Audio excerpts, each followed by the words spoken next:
영월은 산이 깊고 물이 맑다. 조용히 살 수 있을 것이다. 숙부, 조용히 사는 것과 조용히 죽는 것의 차이는 무엇입니까? 제가 영월에서 살아서 돌아올 수 있다고 생각하십니까? 단종. 우리는 이 이름을 들으면 삼촌에게 왕위를 빼앗긴 불쌍한 소년을 떠올립니다. 교과서에는 늘 그렇게 쓰여 있었죠. 그런데 이상한 점이 하나 있습니다. 조선이 단종의 왕위를 되돌려준 건 죽고 나서 241년 뒤였습니다. 왜 그렇게 오래 걸렸을까요? 그 241년 사이에 실록에도 야사에도 기록되지 않은 사람들이 있었습니다. 탐족을 배란다는 엄명 앞에서 시신을 거둔 아전, 절벽에서 뛰어내린 궁녀 6명, 60년 넘게 무덤을 지킨 이름 없는 마을 사람들, 세조가 지우려 한 것을 사람들이 기억한 겁니다. 기록은 지울 수 있었습니다. 사람의 기억은 지울 수 없었죠. 오늘 그 기억을 꺼내 보겠습니다. 1441년 음력 7월 23일 경복궁 자선당에서 아이 울음소리가 터졌습니다. 이 아이가 누구의 아이였는지부터 알아야 합니다. 아버지는 세자 이향, 훗날 문종이 되는 사람이죠. 할아버지는 세종대왕입니다. 그런데 이 아이의 어머니에게는 사연이 있었습니다. 세자 이향의 첫 번째 부인은 휘빈 김씨였습니다. 1429년에 배출됐죠. 두 번째 부인은 순빈 봉씨였습니다. 1436년에 역시 배출됐습니다. 세자빈이 2번이나 쫓겨난 겁니다. 조선 왕실에서 전례 없는 일이었죠. 세 번째로 맞은 세자빈이 권씨였습니다. 훗날 현덕 왕으로 추천되는 여인이죠. 2번의 패빈 뒤에 들어온 자리였습니다. 얼마나 부담이 컸겠습니까? 권씨가 아들을 낳았습니다. 세자의 첫 적자였죠. 세종에게는 적장손이었습니다. 문종이 정말 어렵게 얻은 금지오경 외아들이었습니다. 조선에서 적장자 계승이 얼마나 중요했는지 아십니까? 적장자 아버지 문종에 이어 적장자 아들까지 왕이 되는 건 조선 건국 이래 한 번도 없었던 일이었습니다. 단 한 번도요. 그 한 번도 없던 일이 아이에게서 일어난 겁니다. 세종이 얼마나 기뻐했을까요? 실록에 따르면 손자의 탄생을 크게 기뻐했고 1448년 8살 나이에 왕세손으로 책봉합니다. 조선에서 국왕의 손자가 왕세손으로 책봉된 건 5살에 불과합니다. 그만큼 특별한 조치였던 거죠. 세종의 손자 사랑은 지극했습니다. 어느 정도였냐면 손자를 등에 업어가며 어화둥둥 사랑으로 키웠을 정도였다고 합니다. 총명한 손자를 위해 당대 최고의 스승들을 붙여줬습니다. 정삼문, 박백년, 신숙주, 지편전 학자들이 이 아이의 교육을 맡았죠. 아무런 걱정 없이 왕위를 이을 것 같았던 아이였습니다. 할아버지의 품 안에서 지편전 학자들의 보호 아래서 이 아이의 미래에는 단 한 점의 흠도 없어 보였죠. 그런데 이 아이에게는 태어난 날부터 비극이 따라붙어 있었습니다. 어머니 권씨 아들을 낳고 하루 만에 숨을 거뒀습니다. 탄욕열이었죠. 24이었습니다. 실록에 이런 기록이 있습니다. 병이 위독하여 임금께서 잠시 동안에 2-3번이나 문병하셨다고요. 세종이 직접 2-3번이나 찾아갈 정도로 위중한 상태였던 겁니다. 하지만 살리지 못했죠. 아이에게 젖 한 번 물리지 못했습니다. 내내 쩌고리를 손수지었다고 전해집니다. 태어나기 석 달 전부터 밤마다 등잔 앞에 앉아 한 땀씩 바늘을 놀렸다고요. 그 옷을 직접 입혀보지 못한 채 세상을 떠난 겁니다. 태어난 날 어머니를 잃었습니다. 세종의 후궁 해빈양 씨가 직접 젖을 물려가며 이 아이를 키웠다고 합니다. 하지만 불행은 멈추지 않았죠. 6살 때 할머니 소헌왕후가 세상을 떠납니다. 9살 때 할아버지 세종이 승하합니다. 어머니, 할머니, 할아버지 이 아이를 지켜줄 사람들이 하나씩 사라지고 있었습니다. 1440년 세종이 세상을 떠나고 문종이 즉위합니다. 9살 왕세손은 왕세자가 됐죠. 문종은 평약한 왕이었습니다. 자신이 오래 살지 못할 것을 알고 있었던 걸까요? 신하들에게 거듭 부탁합니다. 내 아들을 잘 보필해달라. 김종서, 황보인에게 어린 세자를 맡겼습니다. 세종이 붙여준 지편전 학자들도 곁에 있었죠. 정삼문, 박팽년, 하위지 이 사람들이 울타리였습니다. 그런데 1452년 5월 문종이 재위 2년 만에 스르르 눈을 감고 말았습니다. 12살 소년이 아버지마저 잃은 겁니다. 이 아이에게 아버지의 죽음이 더 크게 다가올 수밖에 없었던 이유가 있습니다. 어머니 현덕 왕후는 단종을 낳으면서 죽었습니다. 어머니가 없으니 할머니가 보호자 역할을 해줘야 하는데 할머니 소원 왕후도 이미 세상을 떠난 뒤였죠. 할아버지 세종마저 승하하셨습니다. 이렇게 어린 나이에 즉위를 했는데 왕실에서 단종을 보호해줄 사람이 아무도 없는 상황에서 왕의 길을 시작한 겁니다. 정리하겠습니다. 태어난 날 어머니를 잃었습니다. 6살에 할머니를 잃었죠. 9살에 할아버지를 잃었습니다. 12살에 아버지를 잃었죠. 왕실에 이 아이를 보호해줄 어른이 단 한 명도 남지 않았습니다. 12살 소년이 왕위에 올랐습니다. 조선 제6대 왕 단종입니다. 이름은 이홍위. 조선에서 가장 완벽한 정통성을 가진 왕이었지만 가장 외로운 왕이기도 했습니다. 그런데 이 소년에게는 삼촌이 있었습니다. 세종의 둘째 아들 수양대군. 이 삼촌이 움직이기 시작합니다. 처음부터 칼을 들지 않았죠. 먼저 명분을 쌓았습니다. 1452년 9월 단종이 즉위한 지 넉 달 만에 수양대군이 자원합니다. 명나라의 고명사은사로 다녀오겠다고요. 고명사은사. 조선왕의 즉위를 승인해준 명나라 황제에게 감사 인사를 전하러 가는 사절단입니다. 당시에는 조선의 왕이 즉위하고 나면 명나라 황제의 승인을 받아야 했거든요. 조선 왕실을 대표하는 사절인데다가 새 왕이 처음으로 명나라 황제에게 예를 갖추는 일입니다. 안종에게도 첫인상을 잘 심어줘야 하는 중요한 외교였죠. 그런데 문제가 있었습니다. 아무나 보낼 수 없는 건 물론이고 명나라까지 가는 고된 길을 막겠다는 이도 많지 않았습니다. 안종이 깊은 고민에 빠져있던 바로 그때 수양대군이 나섰습니다. 주상께서 나이가 어리고 정부의 대신들은 조정의 정사를 도모하고 의논하느라 바쁜데 우리들은 하는 일이 없으니 사신으로 가기를 청합니다. 이내 이렇게 덧붙였죠. 나는 관직 없는 사람이라 마땅히 할 일도 없으니 먼 길을 떠나도 문제될 것이 없습니다. 겸손해 보이는 말이었죠. 하지만 속뜻은 달랐습니다. 용친을 대표할 수 있는 자신이 명나라에 다녀오면 명나라 입장에서는 수양대군이 조선 종친을 대표하는 인물로 비춰지게 됩니다. 일부 신하들이 이를 꿰뚫어보고 반대했습니다. 하지만 수양대군은 밀어붙였고 명나라를 다녀온 뒤 종친들 사이에서 또 조선 조정에서도 입지를 굳건하게 다질 수 있었죠. 1420년 10월 11일 수양대군이 칼을 뽑았습니다. 개유정난입니다. 그날 밤 수양대군은 김종서의 집을 직접 찾아갔습니다. 문을 열고 나온 김종서에게 철퇴를 내리쳤죠.文종이 내 아들을 부탁한다고 맡긴 바로 그 신하였습니다. 황보인까지 제거했죠. 하룻밤 사이에 울타리가 무너진 겁니다. 그날 단종은 누이 경혜공주의 집에 머물고 있었습니다. 밤이었죠.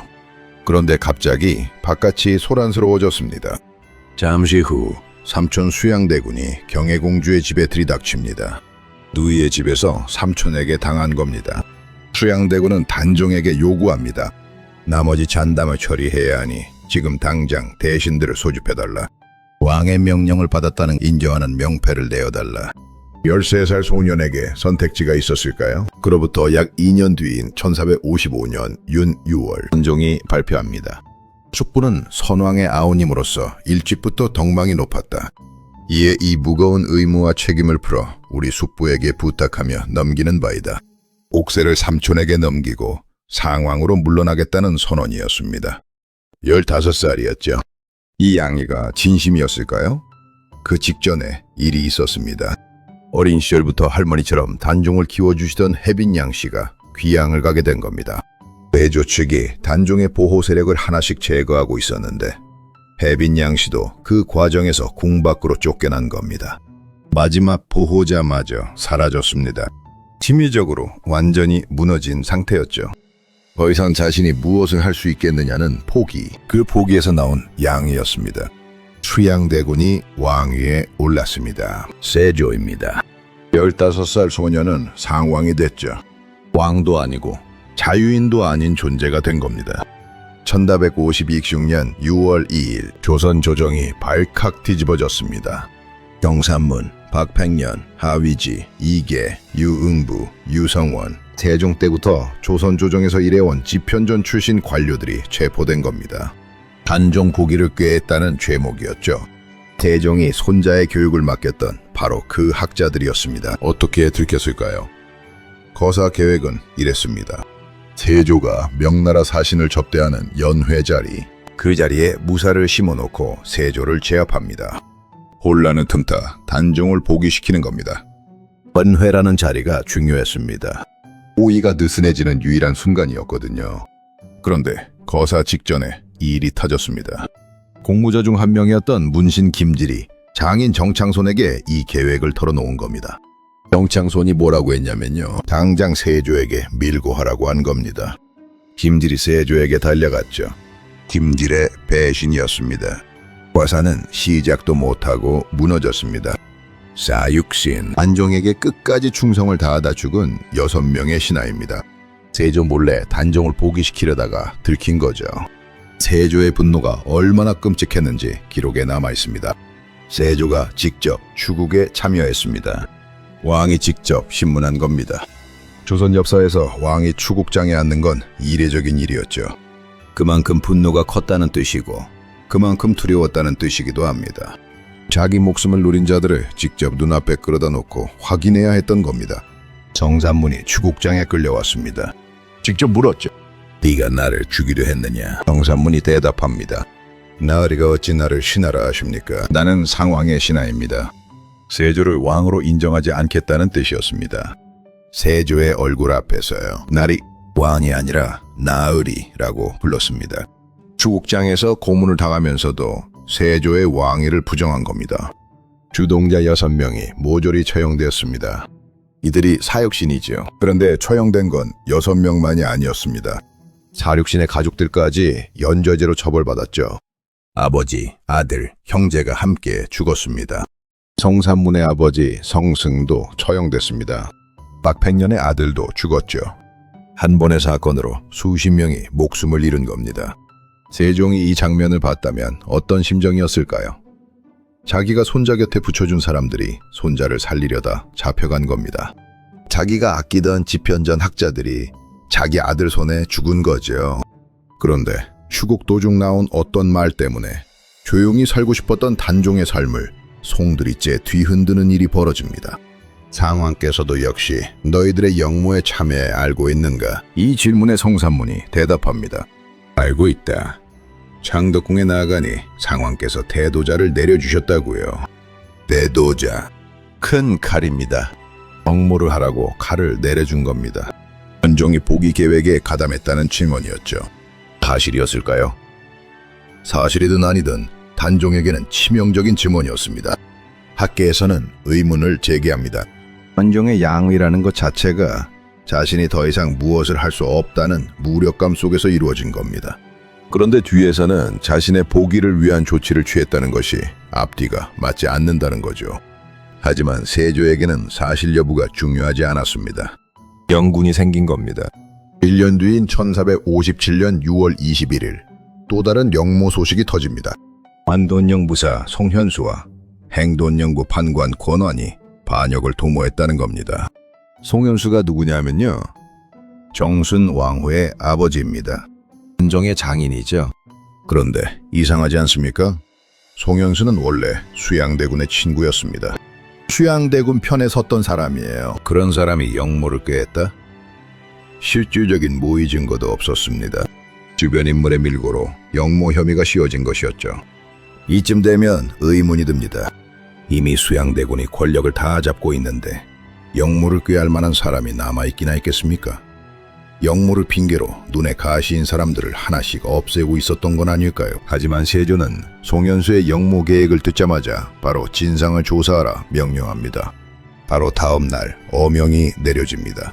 상왕은 노산군으로 강등시키고 궁에서 내보내 영월에서 살게 하라.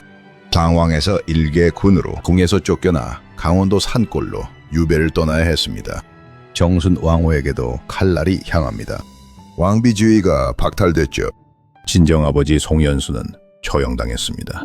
최양대군의 친구였던 사람이 단종의 장인이라는 이유로 죽은 겁니다. 친정가족 전체가 몰락했죠.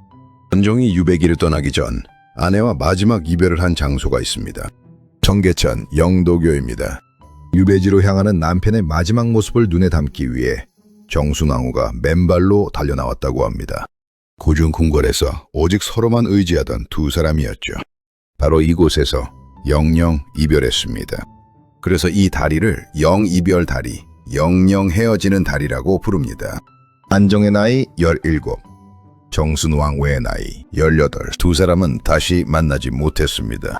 엄준한 고개를 넘고 넘어 단종이 도착한 곳, 강원도 영월 청령포였습니다. 약간 섬처럼 삼면이 강물이고 뒤편의 산은 굉장히 가팔랐습니다. 드나들 수가 없었죠. 물살도 거셌습니다. 사실상 감옥이었습니다. 첩첩산 중에 혼자 내버려 둔다는 것 자체가 얼마나 외로운 일이겠습니까? 차라리 죽는 것만 못하지 않았을까 싶을 정도였죠. 그런데 단종이 혼자 간 건 아니었습니다. 궁녀 6명과 시종이 함께 따라갔죠. 당시 영의정 정인지가 반대했습니다. 폐위된 왕에게 시중이 웬 말이냐고요? 그런데도 따라갔습니다. 폐위된 왕을 모시고 유배지까지 간 겁니다. 돌아올 수 있다는 보장도 없었죠. 청령포에 도착한 뒤 얼마 지나지 않아 큰 비가 내렸습니다. 강물이 불어나 청령포가 물에 잠긴 겁니다. 삼면이 강인 지형이니 비가 오면 섬이 되는 거죠. 단종은 청령포에서 나와 영월 관하의 관풍헌으로 거처를 옮기게 됩니다. 관풍헌 옆에 자규루라는 누각이 있었습니다. 자규가 뭐냐면요, 소쩍새입니다. 밤마다 피를 토하듯 우는 새죠. 유배지에서 시를 쓰며 숨죽여 지내던 단종이 이 누각에 올라 시를 지었다고 전해집니다. 한 마리 원한 품은 새가 되어 궁궐가의 나무에 앉아 밤마다 피를 토하며 울리라. 자기를 소쩍새에 비유한 겁니다. 16살 소년이 쓴 시입니다. 성령포숲 한가운데에는 소나무 한 그루가 서 있었습니다. 지금도 남아있는 나무죠. 분계일학처럼 솟아있는 소나무입니다. 관음송이라 부릅니다. 볼관, 소리, 단종의 애처로운 모습을 직접 목격하고 오열하는 소리를 직접 들었다 해서 붙은 이름입니다. 감옥과 같은 청령포에서 외롭고 힘겨웠을 단종의 말동무가 되어준 친구였죠. 이 소나무 아래서 16살 소년이 울었습니다. 삼면이 강으로 막힌 그 외딴 곳에서 돌아갈 수도 없고 찾아올 사람도 없는 그곳에서요. 그런데 이 유배지 근처에 한 사내가 살고 있었습니다. 영월의 호장, 엄흥도였습니다. 한편 한양에서는 단종을 둘러싼 논의가 멈추지 않았습니다. 1427년 6월 26일 금성대군의 영모가 발각됩니다. 세종의 6번째 아들이었죠. 경상북도 순웅지역, 오늘날 영주에 유배 중이던 금성대군이 지역 인물들과 결탁해 단종 보기를 꾀하다 들킨 겁니다. 실제로 거병했다는 기록은 없습니다. 계획 단계에서 발각됐다는 게 지배적인 견해죠. 이미 사육신도 제거되고 송현수도 처형된 뒤였습니다. 금성대군이 결탁할 만한 세력 자체가 남아있지 않았던 겁니다. 1457년의 실록에는 금성대군과 노산군, 즉 단종의 처분이 거론되지 않은 날이 없을 정도입니다. 신하들이 매일같이 처벌을 청했죠. 심지어 단종의 큰할아버지 뻘인 양녕대군, 이제와 효령대군 이복까지 나섰습니다. 노산군과 금성대군을 처벌해야 한다고요. 양녕대군 입장에서 단종은 손주뻘입니다. 왜 손주를 죽이라고 했을까요? 종친 가운데 가장 어른들이었지만 이미 세조 편에 선 사람들이었습니다. 세조의 안전과 보위를 지키는 것이 자신들의 생존이기도 했으니까요. 단종이 살아있는 것 자체가 눈에 가시였던 겁니다. 그런데 세조의 반응이 이상했습니다. 임금이 이르기를 오늘은 단지 술이나 마시십시오. 이 일은 논할 바가 아닙니다. 신하들이 죽이라고 아우성인데 세조는 술잔을 기울이며 말을 돌렸습니다. 여러 차례 같은 반응을 보였죠. 차마 조카를 처분할 수 없다는 삼촌의 마지막 양심이었을까요? 하지만 그 양심은 오래가지 못했습니다. 1427년 10월 영월로 사약을 실은 마패가 떠납니다. 엄흥도가 어떤 사람이었는지부터 알아야 합니다. 호장이라는 직책이 있었습니다. 조선시대 지방 관아에서 아전들 가운데 최고위직을 호장이라 불렀죠. 양반이 아닙니다. 중인 계층의 하급 관리였습니다. 하지만 영월 땅에서는 이 사람이 지역의 실무를 도맡아 처리하고 있었죠. 어몽도의 이름이 조선왕조실록에 처음 등장하는 건 단종이 죽고 60년 가까이 지난 1516년입니다. 중종실록이죠. 우승지 신상이 노산군의 묘를 참배하고 돌아와 이렇게 보고합니다. 고을 아전으로 이름이 어몽도라는 자가 곡하며 관을 갖추어 장사 지냈다. 실록의 기록은 이게 전부입니다. 단 한 줄이죠. 하지만 이 한 줄 뒤에 숨겨진 이야기가 있습니다. 어몽도의 후손들이 편찬한 중이공 엄선생 실기에는 더 구체적인 내용이 나옵니다. 안종이 청령포에서 사육신을 만나는 꿈을 꿨다고요. 꿈에서 깨어난 뒤 슬픔을 감추지 못하고 통곡했는데 산마루에 있던 어몽도가 그 소리를 듣고 찾아갔다는 겁니다. 그렇게 교류가 시작돼서 거의 매일 만났다고 전해지죠. 이 기록을 그대로 믿을 수 있느냐? 한계가 있습니다. 후손들이 구전과 족보를 바탕으로 후대에 지필한 것이니까요. 하지만 한 가지는 확실합니다. 어몽도가 삼족을 멸한다는 언명 앞에서 단종의 시신을 거뒀다는 사실. 두 사람 사이에 어떤 인연이 있었기에 목숨을 걸었겠습니까? 자, 청령포에서 어떤 일이 벌어졌는지 이야기하겠습니다. 단종은 밥을 먹지 않았습니다. 유배지에 도착한 뒤 며칠째 숟가락을 들지 않았죠.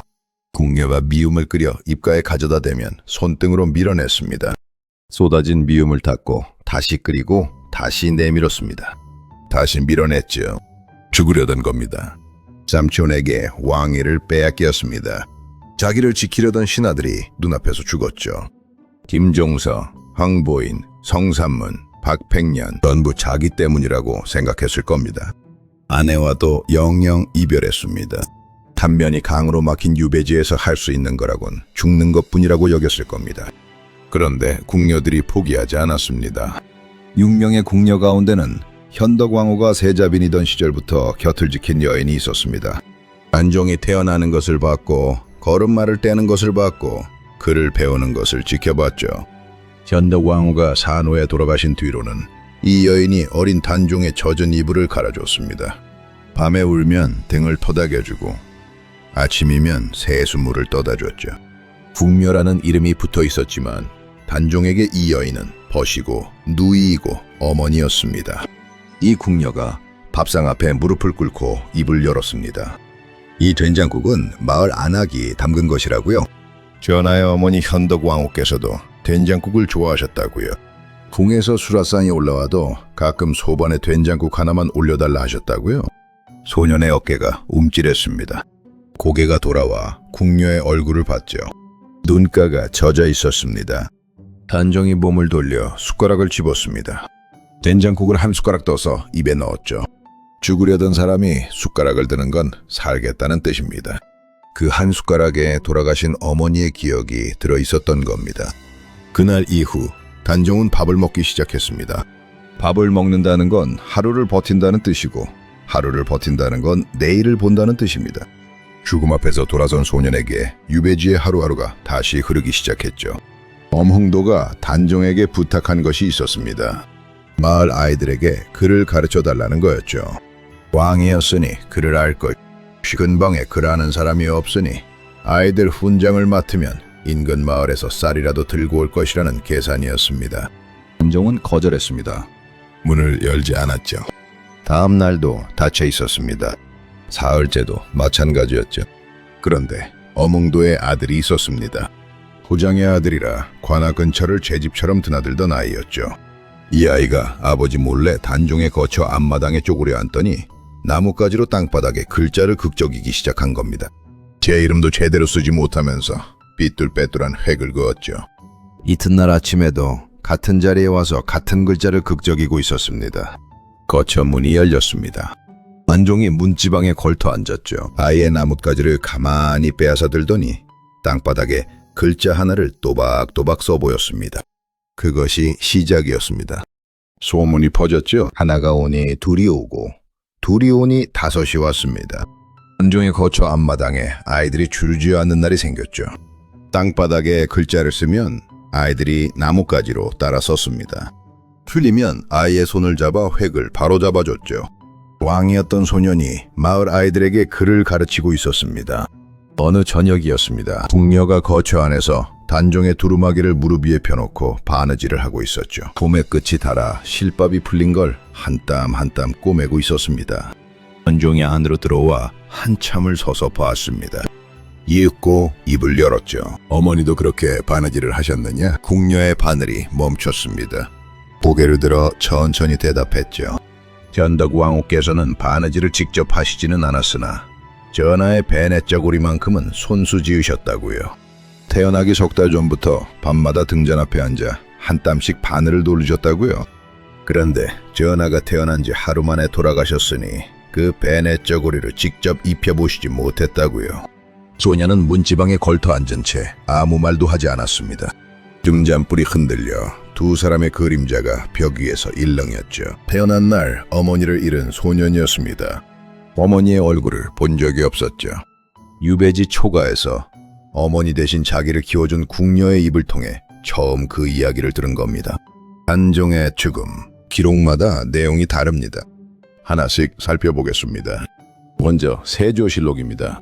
노산군이 이를 듣고 또한 스스로 목매어서 조라니 예로서 장사 지냈다. 자살이라는 겁니다.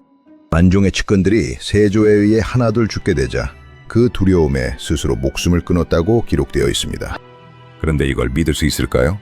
세조실록은 세조의 신하들이 편찬한 겁니다. 자살로 기록하면 세조의 손에 피가 묻지 않죠. 그런데 단종은 비극적인 죽음 이후에도 편히 눈 감을 수가 없었습니다. 단종의 죽음을 두고 수많은 의혹들이 피어났거든요. 실록마다 기록이 다릅니다. 선조실록에는 이렇게 나옵니다.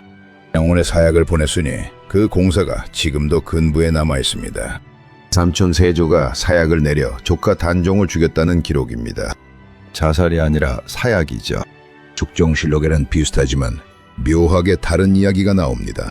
금부도사가 사약을 들고 왔는데 차마 단종에게 건네지 못하고 머뭇거리고 있었다는 겁니다. 그때 하인 한 명이 자신이 직접 전하겠다며 앞으로 나섰죠. 옹생 하나가 참아하지 못할 일을 스스로 하겠다고 자청하고 나섰다가 즉시 9구멍에 피를 쏟고 죽었다. 사약을 건네려 한 하인이 직사한 겁니다. 안종이 아니라 하인이 죽었습니다.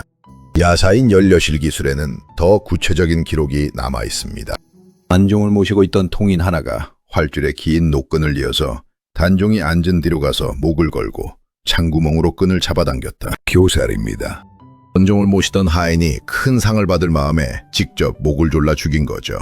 정리하겠습니다.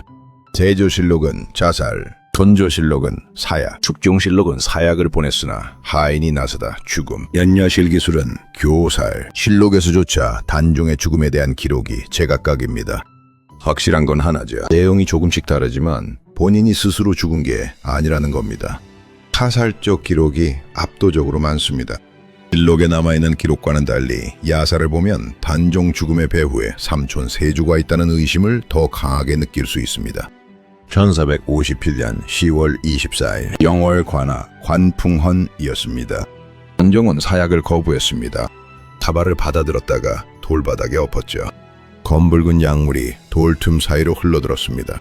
저기 내린 독으로는 죽지 않겠소. 사약을 엎은 뒤 무슨 일이 벌어졌는지 기록마다 다릅니다. 다시 사약을 내렸다는 기록이 있고 활줄로 목을 졸랐다는 기록이 있습니다. 어떤 기록이 맞는지는 알 수 없습니다. 하지만 결과는 같았죠. 17살 소년이 죽었습니다. 태어난 날 어머니를 잃은 아이였습니다. 12살에 왕이 됐고 15세 왕위를 빼앗겼고 17에 유배됐고 그 해에 죽었죠. 된장국 한 사발에 숟가락을 들던 날이 있었습니다. 아이들에게 글자를 가르쳐주던 낮이 있었죠. 궁녀가 기워준 두루마기를 입고 잠들던 밤이 있었습니다. 그 모든 것이 끝난 겁니다. 세조의 명이 떨어졌습니다. 노산군의 시신을 거두는 자는 삼족을 멸한다. 시신을 강에 버리라는 명이었죠. 완군이 단종의 시신을 들어 강가로 옮겼습니다. 시신이 강물 위에 떨어지며 물보라가 일었죠. 강물이 시신을 감싸 떠내려가기 시작했습니다. 삼족을 멸한다. 부모, 형제, 자식까지 전부 죽이겠다는 뜻입니다. 조선시대 가장 무거운 형벌이었죠. 관아 앞에 방이 붙었습니다. 지나가는 사람들이 고개를 숙이고 빠르게 걸음을 옮겼죠. 아무도 움직이지 않았습니다. 그런데 움직인 사람들이 있었습니다. 먼저 궁녀들이었습니다. 단종이 죽었다는 소식이 전해지자 단종을 모시던 궁녀 7명과 시종이 영월 낙화암으로 향했습니다. 본강이 내려다 보이는 높은 절벽이었죠. 백제 의자왕 때 부여 낙화암 이야기는 많이들 아실 겁니다. 영월에도 같은 이름의 절벽이 있습니다. 꽃잎이 떨어지듯 절벽에서 떨어졌다 해서 낙화암이죠. 이 절벽 위에 올라 통곡한 뒤 강물로 뛰어내렸습니다. 6명이 함께요. 현덕왕후 대신 젖은 이불을 갈아주던 여인이 있었습니다. 밤에 등을 토닥여주고 아침이면 새수물을 떠다주던 여인이었죠. 된장국을 끓여 올리고 다른 두루마기 소매를 한 땀 한 땀 기워주던 여인이었습니다. 베네 쪼고리 이야기를 들려줬던 바로 그 여인이죠. 그 소년이 강물에 떠내려갔습니다. 그 여인이 절벽에서 뛰어내린 겁니다. 지금 영월 낙화암 아래에는 민충사라는 사당이 있습니다. 단종의 뒤를 따른 시녀와 시종들의 위패를 모신 곳이죠. 또한 한 사람이 더 움직였습니다. 엄흥도입니다. 그날 밤이었습니다. 말이 없었죠. 나루토에 나룻배 한 척이 매여 있었습니다. 밧줄을 풀고 노를 잡았죠. 나룻배가 강 위로 미끄러져 나갔습니다. 노를 저 하류 쪽으로 내려가며 강가 갈대밭 사이를 더듬었습니다. 빨대를 헤치고 바위를 돌아가고 모래톱에 배를 대고 내려 걸었죠. 발목까지 차는 강물이 차가웠습니다. 갈대밭 끝에서 단종의 시신을 찾았습니다. 갈대에 걸려 떠내려가지 못한 채 물 위에 엎어져 있었죠. 궁녀가 한 땀 한 땀 기워준 두루마기 소매 끝이 보였습니다. 강물 속으로 들어갔습니다. 허리까지 물이 찼죠. 두 팔로 안아 올렸습니다. 차가웠습니다. 등에 업었죠. 야사에는 이런 이야기가 전해집니다. 눈이 쌓인 산속으로 시신을 업고 올라가던 어몽도 때문에 잠을 자던 노루 한 마리가 깜짝 놀라 달아났다고요. 노루가 누워있던 자리에는 눈이 쌓이지 않았습니다. 그 자리에 시신을 암장했다고 합니다. 어몽도는 맨손으로 땅을 팠습니다. 삽도 괭이도 없었죠. 흙이 손톱 밑으로 파고들었습니다. 돌멩이에 손가락이 찢어졌죠. 멈추지 않았습니다. 사람 하나 누일 만한 구덩이가 파졌을 때 시신을 눕혔습니다. 옷깃을 여며주고 흐트러진 머리카락을 쓸어 넘겼죠. 흙을 덮었습니다. 한 줌, 두 줌 얼굴이 흙 아래로 사라졌습니다. 야사에는 이런 기록도 있습니다. 어몽도가 노모를 위해 미리 준비해두었던 관과 수의로 단종의 장사를 치렀다고요. 어머니를 위해 마련한 관을 폐위된 왕에게 바친 겁니다. 삼족을 멸한다는 엄명이 내려진 상황이었습니다. 어몽도에게는 세 아들이 있었죠. 그걸 알면서도 시신을 거뒀습니다. 왜 그랬을까요? 어몽도는 시신을 거둔 뒤 영월을 떠났습니다. 삼족을 멸한다는 엄명이 살아있었죠. 가문을 지키려면 흩어져야 했습니다. 어몽도에게는 세 아들이 있었습니다. 첫째를 예천으로 보냈습니다. 셋째를 울산으로 보냈죠. 원인은 둘째 아들과 함께 경상도 군위로 떠났습니다. 세 갈래로 갈라진 겁니다. 한 곳이 발각되더라도 나머지 둘은 살아남을 수 있도록요. 생각해 보십시오. 제 아들을 한자리에 불러 모았을 겁니다. 이것이 마지막이 될 수도 있다. 서로 찾지 마라. 소식을 주고받지 마라. 살아남아라. 아버지가 세 아들에게 할 수 있는 마지막 말이 흩어져라 였던 겁니다. 첫째가 북쪽으로 떠나고 셋째가 남쪽으로 떠났죠. 둘째의 손을 잡고 군위로 향했습니다. 돌아보지 않았을까요? 돌아봤을 겁니다. 하지만 발걸음을 멈추지는 않았겠죠. 군위에서의 삶은 철저한 은둔이었습니다. 호장이었다는 신분을 숨기고 영월에서 왔다는 사실도 감추었죠. 산성면 화본리, 산자락 깊숙한 곳에 터를 잡았습니다. 사람이 드나들기 어려운 곳이었죠. 일부러 그런 곳을 골랐을 겁니다.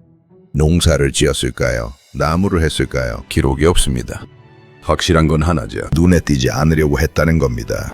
영월의 호장이라면 그 지역에서 모르는 사람이 없었을 텐데 군위에서는 아무도 이 사내의 과거를 몰랐습니다. 밤마다 영월 쪽을 바라봤을까요?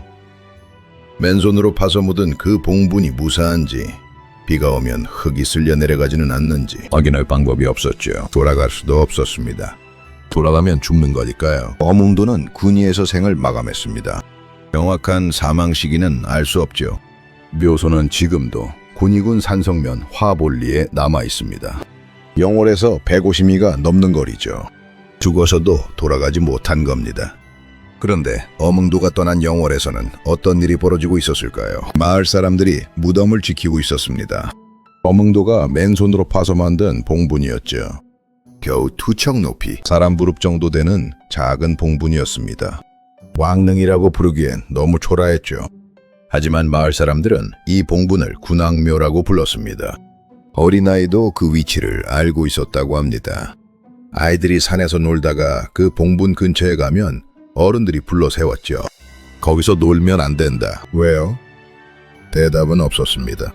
그냥 안 된다고만 했죠. 관에서 사람이 내려왔습니다. 노산군의 시신을 누가 거뒀느냐, 어디에 묻었느냐, 아는 자가 있으면 나서라. 마을 사람들은 고개를 저었습니다. 모른다고 했죠.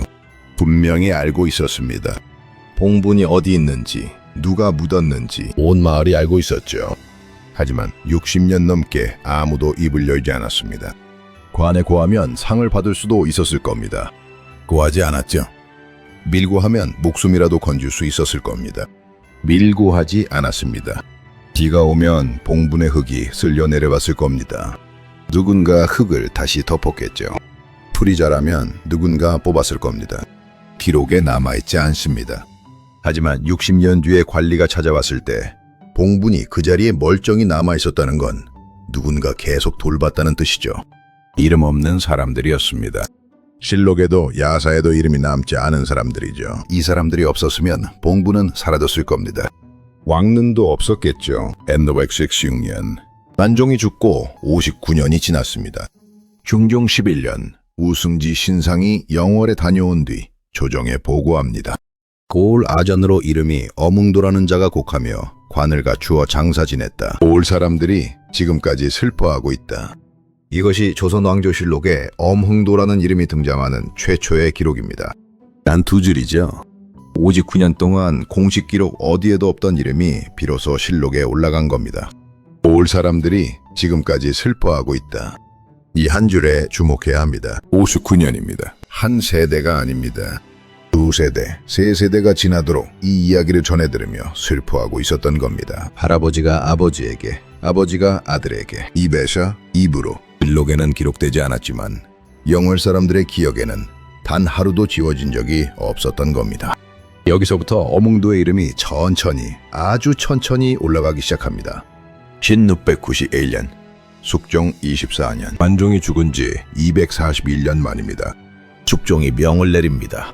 안종을 포기시켜라. 노산군이라는 이름이 사라졌습니다. 안종이라는 묘가 올려졌죠.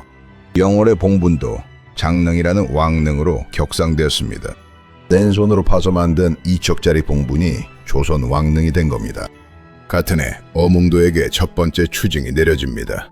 공조좌랑 정육품이었죠. 살아서는 중인 계층의 아전이었지만 죽어서 정육품 관직을 받은 겁니다. 사륙신이 배양된 영월 창절사에 함께 모셔졌습니다. 그런데 나라는 여기서 멈추지 않았습니다. 영조 때 2번째 추징이 내려집니다.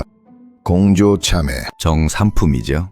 정육품에서 정삼품으로 3단계를 뛰어넘은 겁니다. 다시 시간이 흘러 공조참판으로 올랐습니다.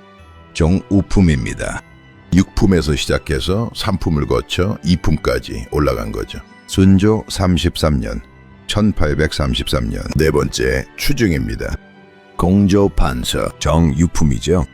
조선에서 정우품이면 육조의 장관입니다. 영월의 호장이 공조판서가 된 겁니다. 고종 13년 1876년 숭의라는 시호가 내려집니다. 충성스럽고 의로웠다. 나라가 이 사내에게 붙여준 이름이죠. 공조자랑, 공조참의, 공조참판, 공조판서 4번에 걸쳐 올라갔습니다. 한 번에 올려준 게 아닙니다. 시대가 바뀌고 왕이 바뀔 때마다 다시 올려줬습니다. 숙종이 올리고, 영조가 올리고, 순조가 올리고, 고종이 시호를 내렸죠. 4명의 왕이 이 사내를 기억한 겁니다. 빌록에 2줄밖에 안 남은 아전이었습니다. 하지만 나라가 200년에 걸쳐 4번이나 올려줬죠. 어몽도의 후손들은 어떻게 됐을까요? 예천으로 간 첫째, 울산으로 간 셋째, 군위에 남은 둘째, 세 갈래로 흩어진 가문이 살아남았습니다. 박지의 영월 엄씨 집성촌을 이루고 살았죠. 1900년과 1902년에는 예천과 울산의 후손들 사이에서 종가 혈통 경쟁까지 벌어졌습니다. 누가 적장자 계보인지를 놓고 다투었다는 겁니다. 그만큼 후손이 번성했다는 뜻이죠. 탐족을 멸한다고 했습니다. 멸하지 못했습니다. 한편 정승왕후는 어떻게 됐을까요? 영도교위에서 맨발로 남편을 배웅했던 18살 소녀. 그 뒤로 64년의 세월이 남아있었습니다. 세조는 정순왕후를 궁에서 쫓아내고 노비로 강등시켰지만 목숨은 건드리지 않았습니다. 동대문 밖 초가집에서 시녀 몇 명과 함께 살았죠. 왕실 지원은 완전히 끊겼습니다. 시녀들이 동냥을 했습니다. 정순왕후 본인도 천에 물을 들이는 염생 일을 하며 연명했죠. 세조가 집과 식량을 내리겠다고 했습니다. 거부했습니다. 남편을 죽인 자의 동정을 받느니 굶는 게 낫다. 그게 이 여인의 대답이었죠. 매일 아침 저녁으로 동대문 밖 산봉우리에 올랐습니다. 동쪽 영월 방향을 바라보며 통곡했죠. 이 봉우리가 동망봉입니다. 동쪽을 바라본다는 뜻이죠. 남편이 있는 영월은 동쪽이었습니다. 아침에 올라 울고 저녁에 올라 울었습니다. 비가 오는 날에도 눈이 내리는 날에도 올랐습니다. 18에 시작한 일을 80이 넘어서도 멈추지 않았죠. 1929년 정순왕후가 세상을 떠납니다. 82살이었습니다. 안종과 이별한 뒤 64년을 홀로 버틴 겁니다. 1698년 단종이 복위될 때 정순왕후도 함께 복권됐습니다. 무덤에 사릉이라는 이름이 붙었죠. 그리워한다는 뜻입니다. 단종의 무덤은 영월에 있고 정순왕후의 무덤은 남양주에 있습니다. 죽어서도 함께 묻히지 못했죠. 그런데 사릉의 소나무들이 전부 동쪽으로 기울어져 자란다는 이야기가 전해집니다. 영월 쪽을 향해서요. 나무도 그리워한 겁니다. 세조는 모든 걸 빼앗았습니다. 왕위를, 목숨을, 시신마저 강물에 버렸죠. 아무도 거두지 못하게 삼족을 멸한다고 협박했습니다. 호장 하나가 시신을 거뒀습니다. 궁녀 6이 절벽에서 뛰어내렸습니다. 마을 사람들이 60년 넘게 무덤을 지켰습니다. 아내는 64년을 버텼습니다. 좀 41년 뒤에 나라가 되돌려놨죠. 2척짜리 봉분이 왕릉이 됐습니다. 실록에 2줄 뿐이던 아전이 정우품 판서가 됐습니다. 매일 산에 올라 울던 여인의 무덤에 그리워한다는 이름이 붙었습니다. 세조가 지우려 한 것을 사람들이 기억한 겁니다. 기록은 지울 수 있습니다. 사람의 기억은 지울 수 없었죠. 오늘 이야기가 의미 있으셨다면 구독과 좋아요로 함께 해주세요. 이 이야기에는 아직 하지 못한 부분이 있습니다. 안종의 아내 정순왕후, 왕비에서 노비로 세조는 왜 이 여인을 64년간 죽이지 않았을까? 그 이야기는 다음 영상에서 이어가겠습니다. 지금까지 정간의 실록이었습니다.